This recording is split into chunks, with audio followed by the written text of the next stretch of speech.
vous laissez de côté le commandement de Dieu pour vous attacher à la tradition des hommes?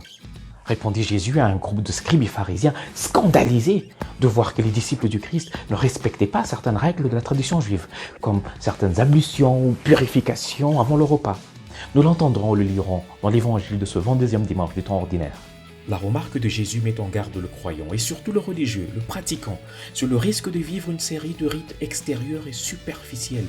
Et cela va jusqu'à notre façon particulière de célébrer nos cultes, de jeûner, de prier en louant Dieu ou en adorant. Mais tout en perdant de vue l'intériorité et l'essentiel qui est de vivre le commandement d'amour de Dieu, de vivre la charité et la compassion envers le prochain, surtout le plus faible, comme nous le dit Saint Jacques dans la deuxième lecture d'aujourd'hui. Devant Dieu notre Père, un comportement religieux pur et sans souillure, c'est de visiter les orphelins et les veuves dans leur détresse et de se garder sans tache au milieu du monde.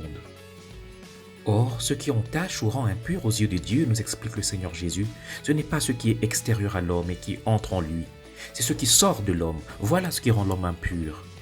Jésus précise donc que ce n'est pas ce que l'on touche ou ce que l'on mange ou on boit qui rend impur, c'est-à-dire ce qui est impropre à l'adoration, mais ce qui est cultivé dans le cœur, c'est ça qui rend impur. En fait, les mauvaises pensées ou intentions sortent du cœur.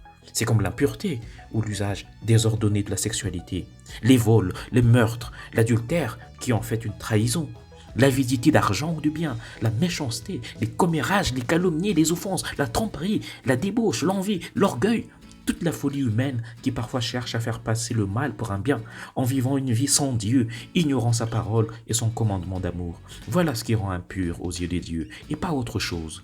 La vraie impureté qui m'éloigne de Dieu, c'est donc le péché. Et je ne contracte cette impureté que lorsque je me décide de faire le mal ou lorsque je cultive ce mal dans mon cœur. C'est cette impureté que Jésus veut enlever. C'est cette impureté qu'il est venu enlever. En accueillant son esprit et sa parole, en priant et en veillant sur mes pensées et mes sentiments, en me confessant régulièrement, pas à pas, je suis purifié, libéré de cette tendance à vivre pour moi-même. Et alors, le Saint-Esprit me rend de plus en plus capable du bien. Aujourd'hui, je peux donc faire un petit scanner de mon cœur et voir quelles sont ces pensées, ces sentiments, ces envies, ces idées ou ces projets en moi qui sont contraires à la charité, à l'amour ou à la compassion envers le prochain, et les offrir au Seigneur pour qu'il m'en purifie. Le Seigneur Jésus me demande et me conduit donc à adhérer à lui de tout mon cœur, me mettant en garde contre le risque de réduire ma foi à des petites règles à observer pour me sentir bien. Prie donc avec moi.